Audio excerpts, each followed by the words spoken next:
আসসালামু আলাইকুম। Basic study ABC চ্যানেলে এবং পেজে সবাইকে স্বাগতম। আশা করি সবাই ভালো আছো। যারা গণিতে খুব দুর্বল এবং চাকরি প্রার্থীদের জন্য এই ফ্রি কোর্সটি খুব গুরুত্বপূর্ণ। আজকে টপিক শতকরা বা পার্সেন্টেজ এর ষষ্ঠ ক্লাস। শতকরা থেকে চাকরি পরীক্ষায় প্রশ্ন আসে, তাই এই টপিকটি চাকরি পরীক্ষার জন্য খুব গুরুত্বপূর্ণ। তাই আর বেশি কথা না বলে মূল টপিকে চলে যাই।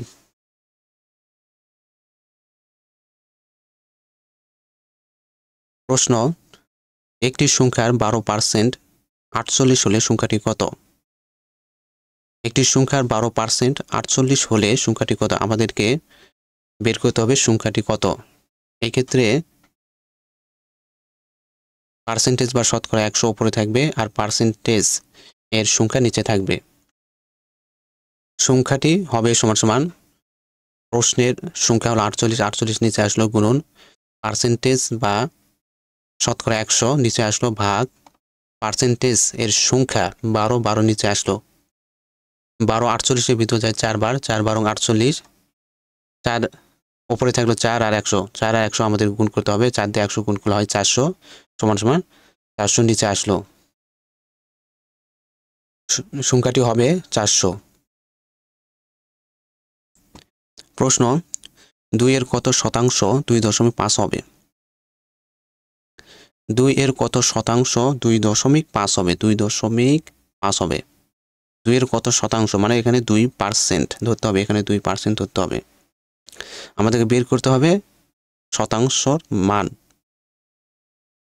তাই পার্সেন্টেজ বা শতকরা 100 উপরে থাকবে আর পার্সেন্টেজ এর সংখ্যাটা নিচে থাকবে। প্রশ্নের সংখ্যা হলো 2.5, এখানে 2.5 নিচে আসলো গুণন পার্সেন্টেজ বা শতকরা 100 নিচে আসলো ভাগ পার্সেন্টেজ এর সংখ্যা 2, 2 নিচে আসলো। 2 100 ভিতর যায় 50 বার, 50 দুগুণ 100, এখন উপরে থাকলো 50 আর 2.5, এই দুইটি সংখ্যা গুণ করতে হবে। সমান সমান প্রথমে 2 দ্বারা 50 গুণ করব, 50 দুগুণ 100 যোগ 0.5 দিয়ে যে সংখ্যাটিকে গুণ করব সেই সংখ্যাটি অর্ধেক হবে। তাহলে 50 এর অর্ধেক হলো 2, 50 এর অর্ধেক হলো 25, 25 নিচে আসলো সমান সমান 100 সাথে 25 যোগ করলে হয় 125, আমাদের উত্তর 125। প্রশ্ন: 39 সংখ্যাটি নিচের কোন সংখ্যাটির 65%? 39 সংখ্যাটি নিচের কোন সংখ্যাটির 65%? আমাদের বের করতে হবে সংখ্যাটি কত। আমাদের বের করতে হবে সংখ্যাটির মান কত বা সংখ্যাটি কত। এই ক্ষেত্রে পার্সেন্টেজ বা শতকরা 100 উপরে থাকবে আর পার্সেন্টেজ এর সংখ্যা নিচে থাকবে। প্রশ্নের সংখ্যা হলো 39, 39 নিচে আসলো গুণন পার্সেন্টেজ বা শতকরা 100 নিচে আসলো ভাগ পার্সেন্টেজ এর সংখ্যা হলো 65, 65 নিচে আসলো। 39 65 ভিতর যায় না, 65 100 ভিতর যায় না, তাই 39 আর 100-কে গুণ করতে হবে। 39 আর 100-কে গুণ করার সহজ টেকনিক হলো 100-র ভিতর শূন্য আছে, প্রথমে আমরা শূন্যগুলো বাদ দিলাম, তাহলে থাকে এখানে 1 দিয়ে 39-কে গুণ করলে 39, 39 নিচে আসলো। আমরা 2টা শূন্য বাদ দিয়েছি, 2টা শূন্য আমরা ডান পাশে বসে দিলাম, তাহলে সংখ্যাটি দ্বারা 3900 ভাগ 65 নিচে আসলো। 65 390-এর ভিতর যায় হলো 6 বার, 5 6 30-এর শূন্য, 6 6 36, 36 আর 3 হয় 39। তাহলে 6 দিয়ে 65 গুণ করলে হয় 390, তাহলে 65 শূন্যের ভিতর যায় না, তাই শূন্য উপরে গেল সমান সমান 60 নিচে আসলো। আমাদের উত্তর হলো সংখ্যাটি হবে 60। প্রশ্ন: কোন সংখ্যার 15% 54 হবে? কোন সংখ্যার 15% 54 হবে? আমাদেরকে প্রশ্নে বের করতে হবে সংখ্যাটি কত।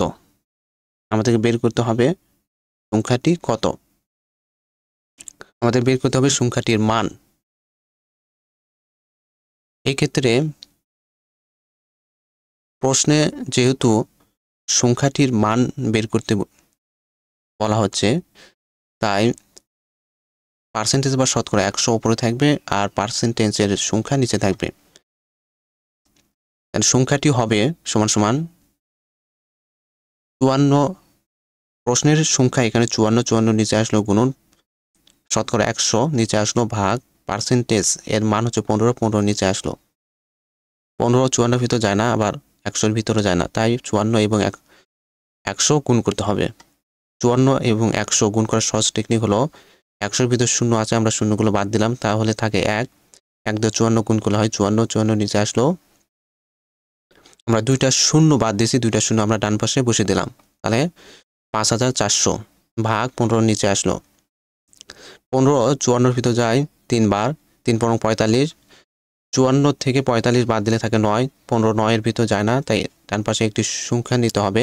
ডান পাশের সংখ্যা হলো 0, 9 আর 0 মিলে হলো 90। 15 90-এর ভিতরে যায় হলো 6 বার, 6 15 90। 15 0-এর ভিতর যায় না, তাই 0 উপরে গেল, সমান সমান 360 নিচে আসলো। আমাদের উত্তর বা আমাদের সংখ্যাটি হবে 360।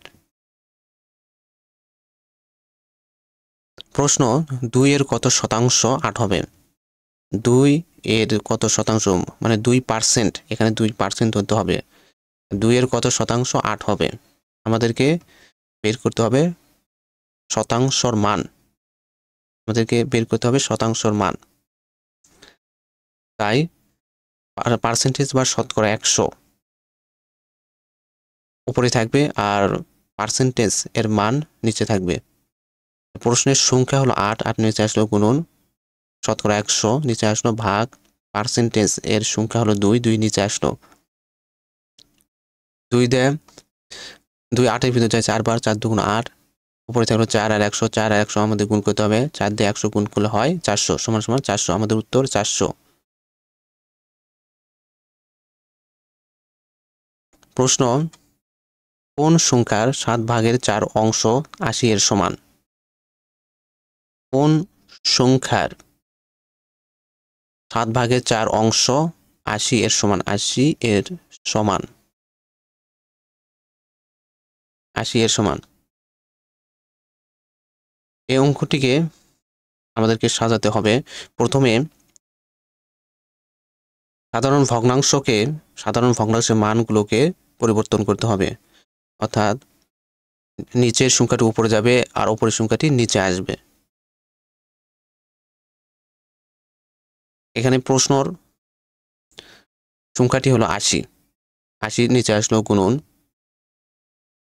এই সাধারণ ভগ্নাংশের মান 7 উপরে গেল, তার 7 উপরে গেলে তাহলে 7 উপরে আসলো, এই 7 উপরে আসলো ভাগ এই 4 নিচে আসলো।